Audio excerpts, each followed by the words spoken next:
Hi, welcome to another episode of Ask Geoff and Lauren. I'm joined by the wonderful Lauren Pearce, who's over in Australia at the minute. I'm in the UK, and we run a website called discoverdouble-bass.com, and it's all about learning the double bass. So if you want to learn more about the instrument, please go and follow the links below.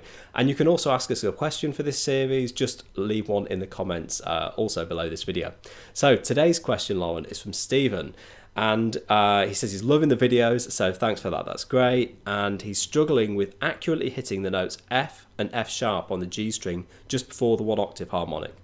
What's the approach to this area of the fingerboard to get the most consistency from your playing? And this is a really great question, Stephen, and you're not the first person to have this problem. So what are your thoughts, Lauren?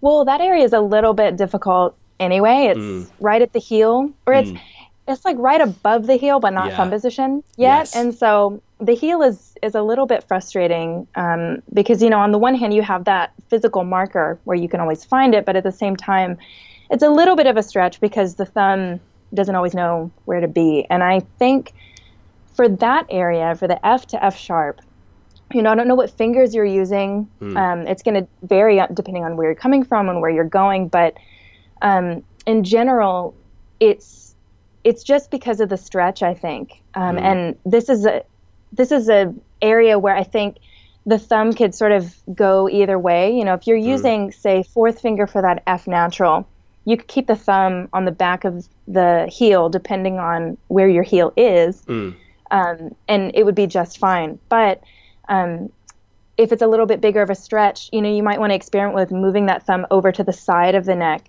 and that might give you a little bit of reach. You know, essentially you just don't want the thumb to be back behind the neck and you kind of reaching so that the thumb ends up being all the way back here. Because if you keep the thumb close to the natural, you know, shape of the hand when it's at rest, then the easier it is for it to kind of help you and remember where the notes are. But as soon as you distort that natural hand position and stretch like that, that's immediately going to cause me to you know, not be able to play as in tune. So you might want to think about just bringing the thumb a little bit around to the side of the fingerboard, side of the neck, not necessarily on top, but around, and that'll give you a little bit more leverage.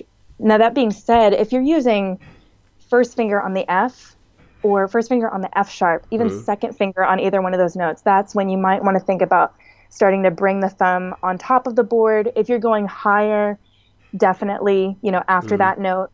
But, you know, if you're just kind of staying in that area, again, I really just think it has to do with the thumb. And then also for F sharp, I use third finger for F sharp instead of fourth finger. And this is something that's personal, and the bass community is like very split on this. It's a, you know, very heated bloodbath, you know, very intense argument. But, you know, some people will use fourth finger. That's how I was taught originally. And some people use third. That's how I was taught when I got into school. And it makes it a little bit easier. The hand goes from this, you know, the fingers are very perpendicular to the strings, that kind of angle when you're using fourth finger. And when you use third, it just kind of changes the hand angle and the finger angle so that you actually have a little bit more reach than, you know, you think you might with the fourth finger. So that's something that you might want to try as well. I don't know. What do you think? Well, I definitely think that F sharp with a third finger there is a really viable option for a lot of people. I mean, it's certainly using the third finger below the octave. You want to give it some thought, and I wouldn't suggest doing it in the lower register of the bass. But that note F sharp, I can absolutely see the benefits. I use the fourth finger, you know, like the majority of people there, but I don't think when I'm, you know, playing in the lower positions. But then at the same time, I might play that note with my thumb. I could even play it with my first finger. You know, there's all sorts of variations. But I certainly think you should consider Lauren's suggestion there, and it's definitely one that I've looked at in the past as well.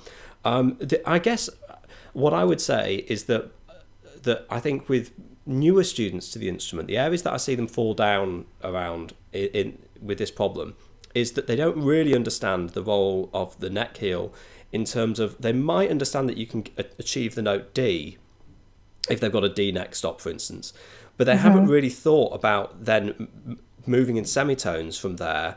And essentially I was taught to use really three positions of the neck heel, one starting on D on the G string, then we've got D sharp or E flat and E, and that would take you all the way to the F sharp with your little finger or your third.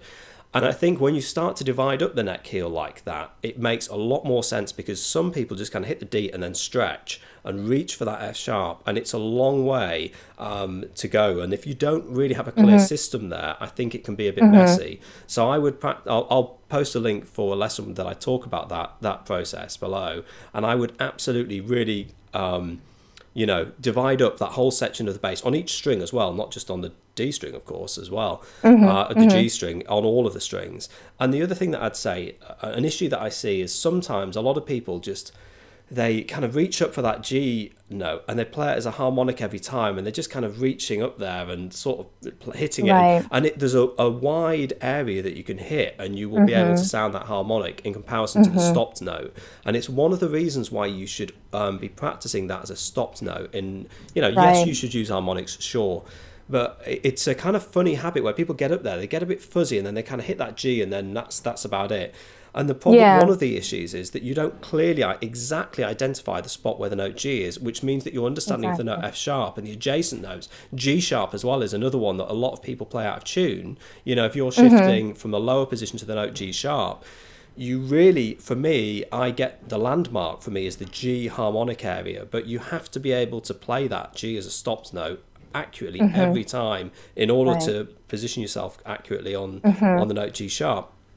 So yeah, I would bear those things in mind, and I think Lauren's suggestions absolutely make sense as well. But let us know what you think at home. You know, leave a comment, because it's one of those areas that a lot of people struggle with. It's easy to kind of have issues with. Lastly, I would use the D and the D string as a kind of tuning anchor to help you, so you can hear that minor third or the major third. That's very common in that area. And also, if you're playing the note F sharp, you can also check that your hand shape is correct and play the note E and then the open E. So E with your first finger, open E. And one thing you want to be doing is, yes, you want to be hitting that F sharp, but you also want to make sure that the hand shape is accurate, and you're not just kind of smudging up there and bunching up your fingers. Wherever you're playing on the bass, the hand shape needs to be right, because then you'll be able to play all the adjacent notes and everything starts to make a bit more sense. So that's my there's my suggestions. I've given you loads there, and I really hope that helps. And thanks for joining me today, Lauren. Thanks for your questions, Stephen. And please join us in the comments and let us know what you think at home.